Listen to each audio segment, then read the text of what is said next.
Y esto no queda allí. Esta historia recién comienza y la tarea ahora será de la iglesia, de aquel más, y vamos a ver lo que sucede. Y lo que sucede después es lo que estaba previsto en el calendario del Señor, porque nosotros tenemos que estar involucrados con eso. Hoy es domingo especial, domingo de Pentecostés, la fiesta de las semanas, en hebreo es el día de Shavuot, y tiene un significado especial. Acontecieron muchas cosas y no una sola, en distintos momentos en la historia de la humanidad.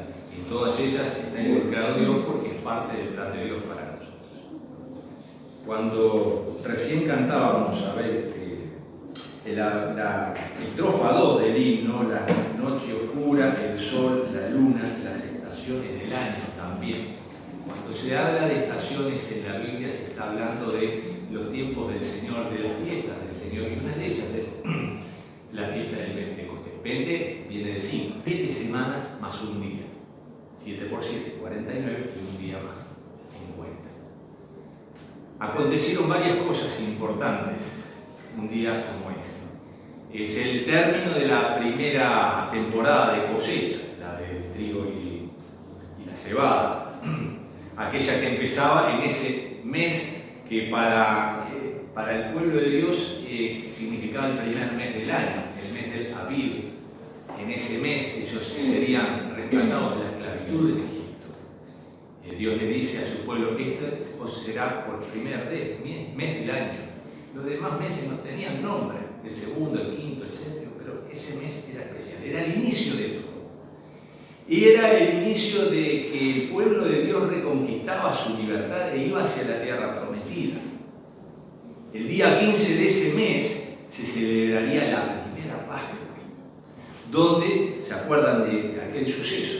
Donde había que, en el día previo, matar a un cordero, un becerro, perfecto, sin mancha, el mejor que tuviesen.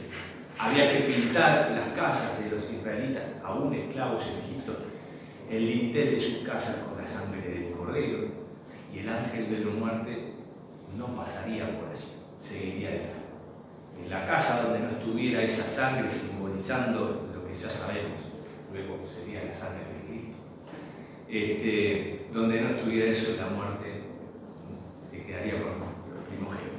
Fue la última de las 10 plagas, la muerte de los primogénitos allí en Egipto. Y después de eso, esa cena de Pascua que implicaba comer de apuro, comer todo. Si la familia era pequeña, bueno, compartirla con la familia vecina o con los familiares más cercanos, pero había que tomar todo con hierbas amargas y había una serie de instrucciones allí. No había tiempo, porque era el tiempo del escape hacia la libertad. Y luego viene un periplo en el desierto que para el pueblo de Dios llevó 40 años, guiado por Moisés, ¿no? Estamos haciendo un poco de historia, pero también en los discursos de Pablo, de Pedro, ellos también hacen historia, porque todo está vinculado, todo está relacionado. Y tienen que estar 40 años en el desierto, pero más allá, más o menos por los 40 días, 45 días, 48 días, o sea, entrado ya al inicio del tercer mes, sucede algo importante. Y es cuando Dios, allí en el Sinaí, llama aparte a Moisés y le otorga las leyes. Esas primeras leyes, lo que conocemos como los 10 mandamientos, que estipulaban y establecían el vínculo perfecto entre Dios y los hombres y entre los hombres entre sí, porque allí hay leyes, podemos decir, verticales y horizontales también, ¿no? Conformaban podemos decir, el instructivo de cómo Dios espera que su pueblo se comporte hacia Él y con los semejantes. Luego vendrían las demás leyes. Y además, tristemente, después vendrían los agregados de los seres humanos. También es eso. Que a veces lo ponían por encima de la ley. Eso sí, cuando Jesús viene a patear el tablero, podemos decir, porque eso no está bien. Pero la ley de Dios es santa, es pura, es perfecta. Y eso aconteció al cabo de 50 días allí en el desierto. Salieron de la esclavitud como un montón de gente, aún sin la identidad del pueblo de Dios, siguiendo a un líder, a Moisés, e incluso sucede que ellos, como vieron que Moisés se fue, y allí desde el monte Sinaí había truenos, relámpagos, tuvieron miedo también, y Moisés no venía, ya le dijeron a su hermano, mira, preparanos un becerro o algo, queremos adorar a un Dios tangible, visible, porque Moisés se fue y quién sabe, capaz que no viene, mirá cómo está ardiendo el Sinaí. Y bueno, condescendientes con la voluntad humana y desobedientes a Dios, bueno, queman, todos funden el oro, y eso hacen aquel becerro de oro. Este será nuestro Dios. Y empezaron con la algarabía, las danzas y rituales y demás. Necesitaban algo tangible. La indignación de Moisés al ver esto les lleva a que las tablas escritas por los dos lados con el propio dedo de Dios, él las tirara al piso. Y bueno, después las tienen que volver a escribir, ¿no? Esto como las planillas cuando íbamos a la escuela, que tenés que escribir ahora 100 veces en el renglón. Bueno, las tuvo que volver a escribir de puño y letra de Moisés, ya no era el dedo de Dios, pero eran las mismas piezas. Pero allí en ese momento, y como castigo de Dios, 3.000 personas fueron muertas. Fueron muertas a espada por la desobediencia. Con Dios no se juega. Y hay que saber esperar los tiempos de Dios, que a veces vienen más rápido de lo que pensamos y muchas veces demoran, pero son los tiempos de Dios, porque tiene su propósito, tiene su plan, y nosotros somos parte de ese plan. Somos nosotros los que tenemos que amoldarnos a la manera de Dios y no Él a nosotros. Y eso aconteció, fue un hecho histórico, relatado allí en el libro de Éxodo, recordado después en el libro de Levítico. Como parte de las fiestas del Señor se instituye 50 días después el Pentecostés. ¿50 días después de qué? 50 días después de un día particular, que era el día en el que el sumo sacerdote tenía que presentar las primicias de esa cosecha. Si nos trasladamos al Nuevo Testamento, 50 días antes de que sucediera lo que nos narra el libro de Hechos, capítulo 2, 50 días antes fue el día que Cristo resucitado se presentó como primicia de los resucitados, y a su vez como sumo sacerdote. Más perfecto que el cronograma de Dios no puede ser. Aquello que sucedió, un hecho histórico, es sombra, imagen o una pincelada nomás de lo que habría de venir, que es Cristo. Aquella sangre de aquellos corderos que pintaban el dintel allí en las puertas de los judíos en Jerusalén, era imagen de aquella sangre que había de ser derramada por cada uno de nosotros.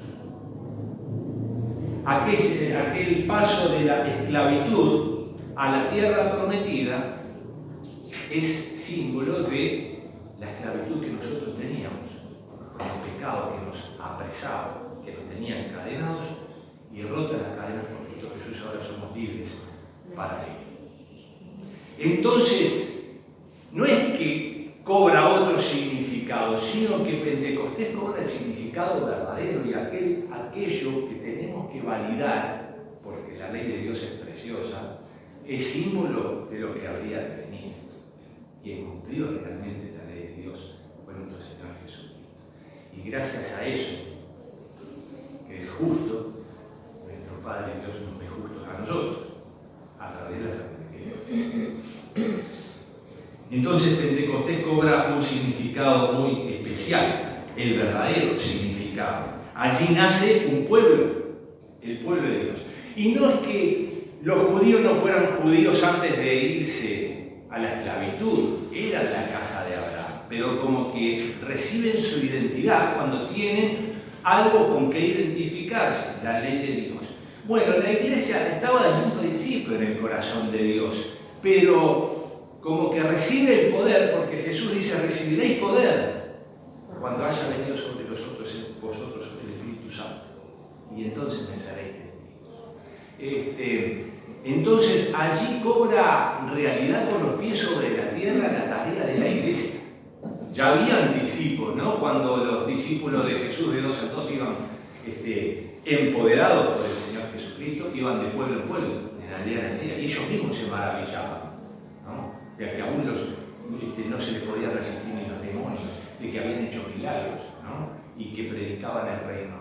Pero eso fue un anticipo. Y aquí más era algo corriente. Y estamos en esto que debe ser corriente para nosotros. Por eso podemos decir que es el nacimiento de la iglesia, aunque tengamos claro, la iglesia de Cristo siempre existió en el corazón del Señor desde un principio, porque esto está ya pautado desde un principio. Y el plan de salvación ya estaba desde el Edén planificado. Dios no improvisa nada. Dios hace todas las cosas en el momento preciso. Por eso la primera predicación pública de Jesús es: el tiempo ha llegado. ¿Qué hubiera pasado si Jesús hubiera nacido en el siglo IV y bueno, hubiera sido en el siglo I? ¿Qué hubiera pasado si hubiera nacido antes que hubiera? No. Vino al mundo cuando tenía que venir, ni un día antes ni un día después. Y ya hemos dicho, también vino para darle significación a otra de las fiestas también. Eso es otro tema. Vamos a ver el relato que se nos cuenta en el libro de los Hechos, al que estamos haciendo referencia. La venida del Espíritu Santo se encuentra en el capítulo 2 de los Hechos, después de Jesucristo haber ascendido. Dice Lucas, escribió Lucas, ¿no?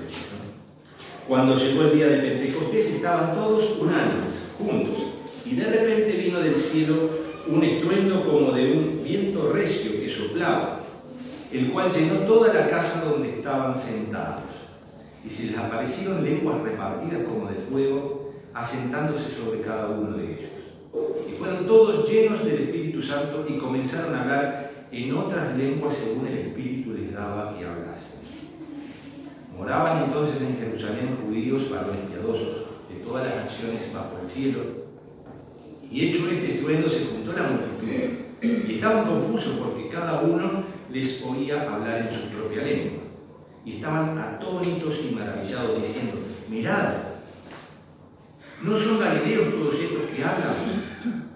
¿Cómo pues les oímos nosotros hablar cada uno en nuestra lengua, en la que hemos nacido? Partos, medos, elamitas, y los que habitamos en Mesopotamia, en Judea, en Capadocia, en el Ponto y en Asia, y en Frigia, y en Panfilia, y en Egipto, y en las regiones de África más allá de Cirene, y romanos aquí residentes, tanto judíos como prosélitos, creyentes y árabes, cretenses y árabes, les oímos hablar en nuestras lenguas las maravillas de Dios. Estaban todos atónitos y perplejos, diciendo unos a otros: ¿qué quiere decir esto? Mas otros, burlándose, decían: están llenos de vómito, o sea, están borrachos. Bueno, siempre hay algunos que piensan de una manera o piensan de otra, pero esto es lo que aconteció. Primero que nada, estaban reunidos en la casa. Una casa bastante grande, porque aparentemente por allí se nos dicen que eran como 120 personas. Pero también había gente de todos lados en los alrededores. ¿Por qué? Porque era la fiesta de Pentecostés.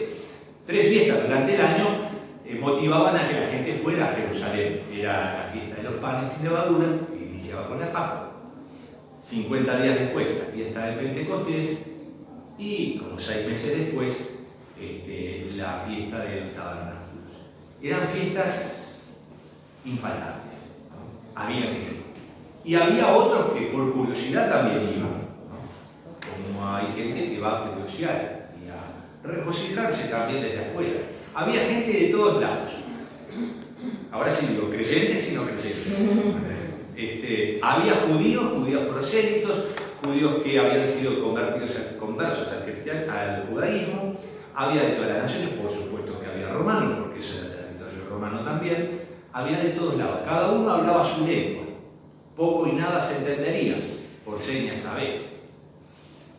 Aunque para comprar y venderse, siempre, para hacer negocios siempre se entiende la gente, ¿no? Bien, había gente de todos lados. Allí también era el momento preciso, ni un día antes ni un día después. Ese era el día. Ese era el día 8 días después de que Jesucristo ascendió y de que Jesucristo dijo, va a venir sobre ustedes y van a recibir poder a través del Espíritu Santo. 8 días después, en esa fiesta de Pentecostés, se cumplió la promesa. Y se cumplió de una forma maravillosa y que realmente metía miedo, con estruendo, con lenguas de fuego, lo describe así, ¿no? Con lenguas de fuego, con mucho ruido. Bueno, más o menos el paralelismo está ahí, ¿no? Con lo que sucedió allí en el monte Sinaí en tiempos de Moisés. El pueblo veía de lejos aquello y qué estaba pasando. El monte como que casi que se partía en dos, con truenos, con fuego, con estruendo. Y Moisés allí, sin saber qué era de la vida de él. Y la gente esperando. Y la gente, es entendible, tenía miedo. ¿Y esto qué es? Nunca lo había visto, nunca lo esperaba. Y acá pareció lo mismo. Se arrojó un gran estruendo, un viento recio, un temporal, una ráfaga, más rápida que la que arrasó Dolores. ¿Se acuerdan? Dolores no están acá, los que eran de acá cuando aconteció hace unos años, Dolores, una ciudad del interior del país, vino un ciclón, pero vino en un segundo, y en cuestión de 15 segundos arrasó con todo, con todo. Y hay filmaciones como abrió puertas, tiró casas, tiró de todo. Conocemos una persona, Valencia, que vivía en Dolores, una persona que digamos, en ese momento unos 70 y largo, que contaba que estaba escribiendo en la computadora y de repente siente un ruido impresionante, mira hacia atrás y ya no tenía casa. El ciclón, porque además fue algo que pasó así, arrasó con la mitad de su casa. Y le hizo acordar en los tiempos cuando él era chico, que venía de Francia, en la época de la Primera Guerra Mundial, cuando los nazis bombardearon París y otras ciudades francesas se arrasaban con todo, y se acordó de los cañonazos que rompieron su casa cuando era chico. Y esto era igual. En cuestión de 15 segundos quedó arrasado todo. El viento recio mete miedo. Y estas personas es entendible que tuvieran miedo. Un viento fuerte, un gran estruendo y cosas como lengua de fuego que estaban ahí posándose sobre la gente. Y a partir de allí la gente empezó, los que estaban allí empezaron a hablar en lenguas. No en lenguas inentendibles, todo lo contrario, lenguas entendibles. Cada uno de los extranjeros que estaban allí los oían hablar en su propia lengua materna, los entendían con claridad. ¿Y qué era lo que hablaban? Comenzaron a hablar en otras lenguas según el Espíritu les daba que hablasen las maravillas de Dios. No hablaban cualquier cosa. Dios se hace entender y se hace entender claramente. Benditos sean los hermanos que traducen la Biblia en tantos y tantos dialectos que nosotros desconocemos, dialectos indígenas, dialectos totalmente desconocidos, ya no solamente idiomas oficiales. ¡Qué tarea de ellos! Y benditos aquellos hermanos que dieron su vida para que nosotros tuviéramos la Biblia en castellano, en español. Casiodoro de Reina, Cipriano de Valera. Y aquellos que a lo largo de los años la fueron mejorando en la traducción. Benditos sean ellos, no los que la tergiversaron. Y gracias a Dios por esa gente. Y esta gente que estaba reunida acá hablaba de las maravillas que el Espíritu Santo les permitía que hablaran y dijesen. Estaban testificando, estaban cumpliendo lo que Jesús dijo 8 días antes: que seréis testigos eran gente que estaba reunidos unánimes, o sea, eran creyentes, sabían de lo que estaban hablando, no eran autómatas, porque lo habían creído, por eso estaban reunidos y estaban unánimes en un mismo sentir y orando, pero era el Espíritu Santo el que hablaba a través de ellos. Y la gente los escuchó, y los escuchó hablando en su propio idioma. Pentecostés es el antídoto a Babel. Si vamos al capítulo 11 de Génesis, vemos el orgullo humano que quiere construir, desafiando a Dios, una torre que llegue hasta el cielo. Nimrod, primer poderoso sobre la tierra, quiso construir, él y todos los demás, un emblema de la humanidad que representara a ese gran humanismo del cual se sentían orgullosos y desafían a Dios por eso. Hay un juego de palabras entre el idioma arcadio, que era el idioma que hablaban los antiguos pobladores de Babilonia, de Mesopotamia, Balial, algo así, y también el hebreo. Son palabras muy similares. En arcadio significa puerta de Dios o portal de Dios. Aquellos que creen en la ciencia ficción querrían hacer un portal, no sé, portal de Dios. Pero Dios allí trajo confusión, porque Babel en idioma hebreo significa algo así como confusión. ¿Y cómo los confunde? Bueno, haciendo que cada uno hablara en un idioma que no se entendía con su compañero, con su vecino. Y allí fue dispersado. No solamente la humanidad fue dispersada, sino el hecho de querer desafiar a Dios por el momento había sido dispersado. Y por causa del pecado, del orgullo del ser humano, la humanidad fue dispersa. Pero en el Espíritu Santo tenemos unidad y Dios trae para sí a todos sus hijos. Quiere hacer un pueblo también. Y esa es la obra del Espíritu Santo. Por eso cuando hablamos de Pentecostés tenemos que estar hablando del gran protagonista, que es Dios mismo en su persona del Espíritu Santo, obrando ahora en la iglesia. Los evangelios nos hablan de la vida y el ministerio en la tierra de nuestro Señor Jesucristo. El libro de Hechos nos habla de los comienzos, los primeros grandes pasos que con el poder del Espíritu Santo la iglesia de Cristo fue andando en Jerusalén, en toda Judea, en Samaria y hasta lo último de la tierra conocida en aquel entonces. La tarea y la misión continúan. Y la gente que no entendía se maravillaba, no entendía qué pasaba, no es que no entendía lo que decían, no entendían qué había sucedido, más allá de que algunos se burlaban y se reían. Entonces Pedro, la persona más envalentonada, podemos decir más empoderada en ese momento, porque él tenía decisiones, ¿no? A veces humanas, pero acá estaba investido realmente el poder del Espíritu Santo. Entonces Pedro, poniéndose en pie con los 11, alzó la voz y le habló diciendo: varones judíos y todos los que habitáis en Jerusalén, esto os sea notorio y oíd mis palabras. Porque estos no están ebrios como vosotros suponéis, puesto que es la hora tercera del día. Mas esto es lo que dijo el profeta Joel.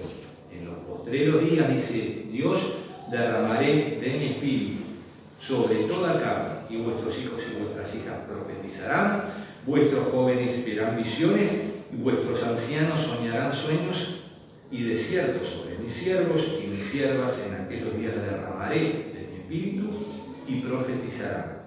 Y daré prodigios arriba en el cielo, señales abajo en la tierra, sangre y fuego y vapor de humo. El sol se convertirá en tinieblas y la luna en sangre antes que venga el día del Señor, grande y manifiesto.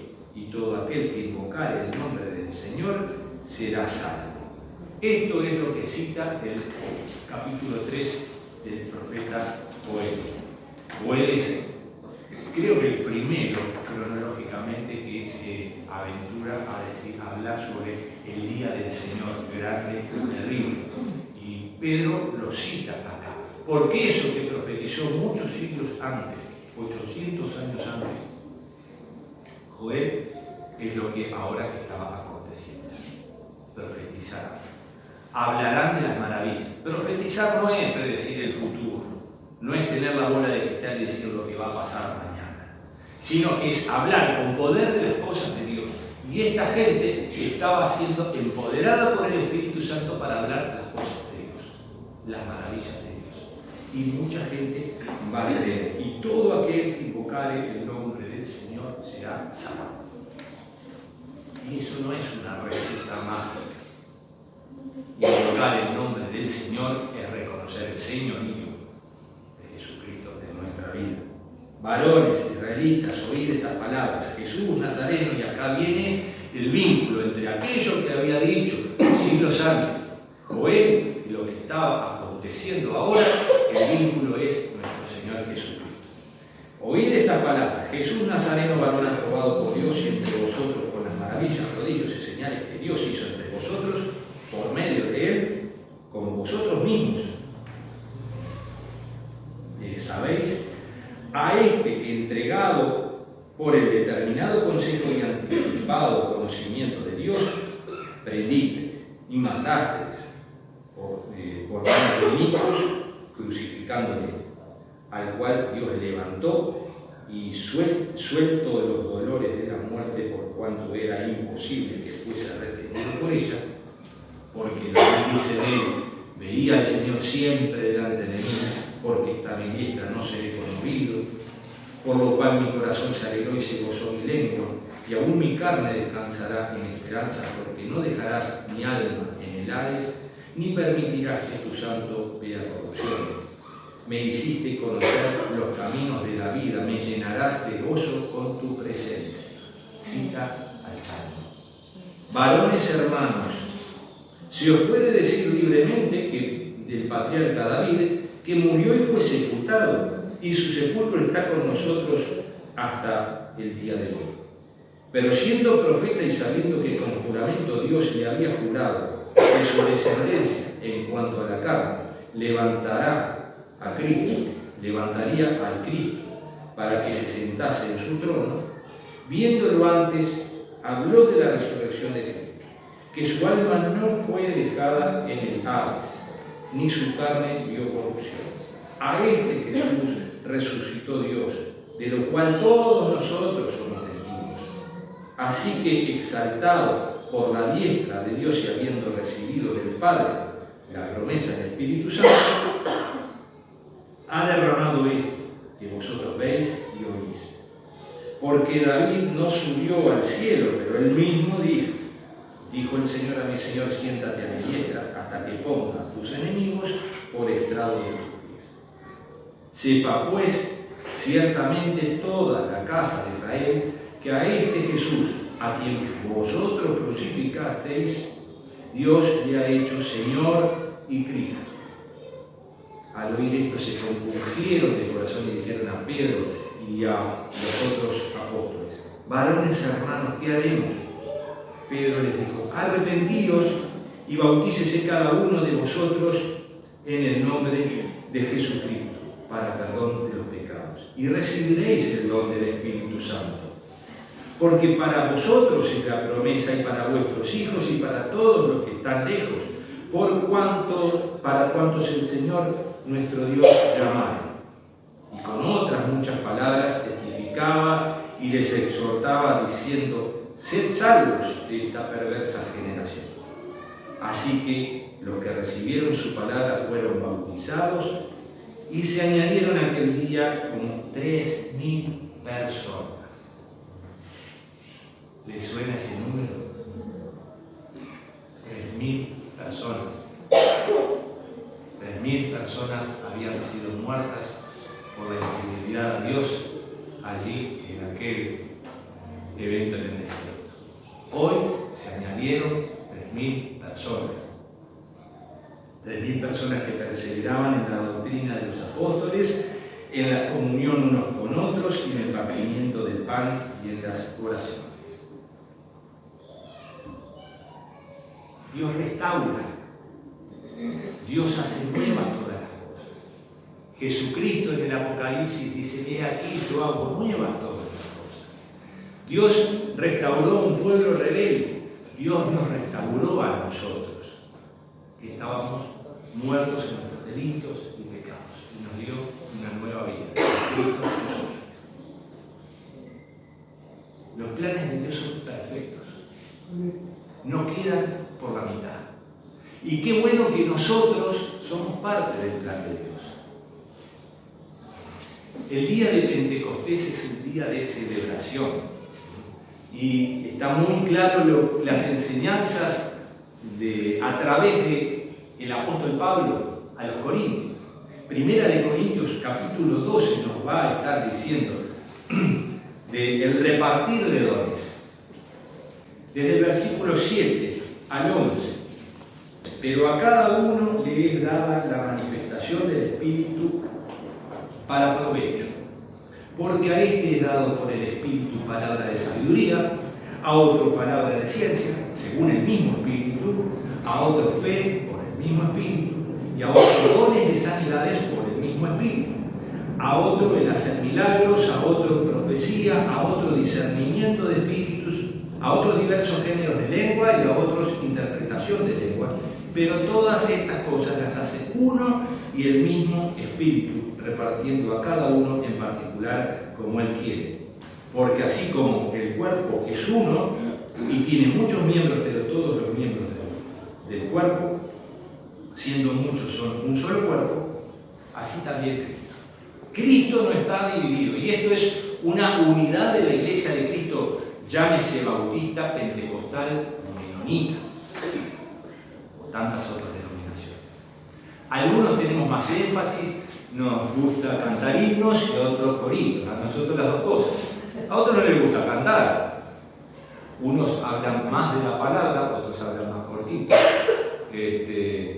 Tienen un formato diferente, pero Dios los ha hecho así, a cada uno nos hizo así.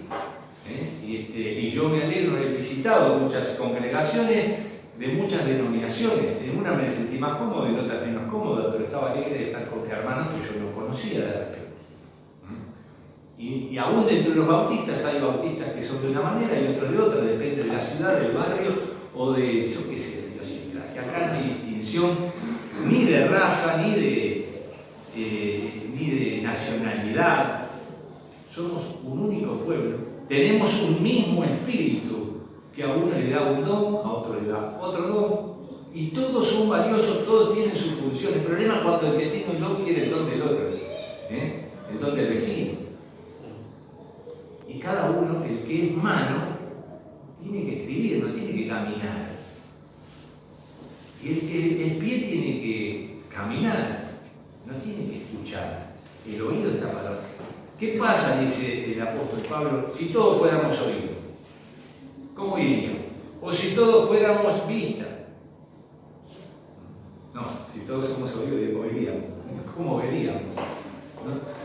Cada uno tiene su función y cada función es importante. El que tiene el don de la administración es importante, el don de servicio es importante, el don de sabiduría, el don de enseñanza, todos son importantes, todos tienen su función. Cuando un miembro del cuerpo se duele, se lastima el brazo, no duele el cuerpo entero. Y así tiene que ser la Iglesia. Porque el cuerpo es uno solo, es el cuerpo de Cristo, del cual Jesucristo es la cabeza. Y es un único espíritu el que da los dones a todos. Son los dones del Espíritu Santo. Son los que nos hacen iguales y diferentes, porque es el mensaje de la unidad en medio de la diversidad. Hay algunos que hablan mucho y otros que hablan poco. Hay algunos que predicamos largo. Y hay otros que tienen la capacidad de poder aguantar. Todo es importante, todo lo que viene del Espíritu Santo es importante y es necesario en el cuerpo de Cristo. Y es necesario en esta humanidad donde la Iglesia tiene un rol importante. Porque Jesucristo se fue a los cielos, pero nos dejó una tarea a nosotros acá. No es tarea de ángeles, es tarea nuestra. Convencer a las almas, predicar el Evangelio, decirles que el tiempo ha llegado, la salvación está cerca. Arrepiéntanse, como digo. Cuando le preguntaron a Pedro, que reconocieron que ellos mismos habían de alguna manera crucificado a Cristo. ¿Qué tenemos que hacer entonces? Bueno, lo primero, arrepiéntense. Volverse de sus malos caminos. Y el Señor Jesucristo les está esperando con los brazos abiertos de par en par. Y ese es el mensaje de la Iglesia, es el mensaje sanador y es el mensaje salvador de la Iglesia. No porque la Iglesia tenga el poder, hemos sido empoderados por el Espíritu Santo. Y para Él es la honra y la gloria.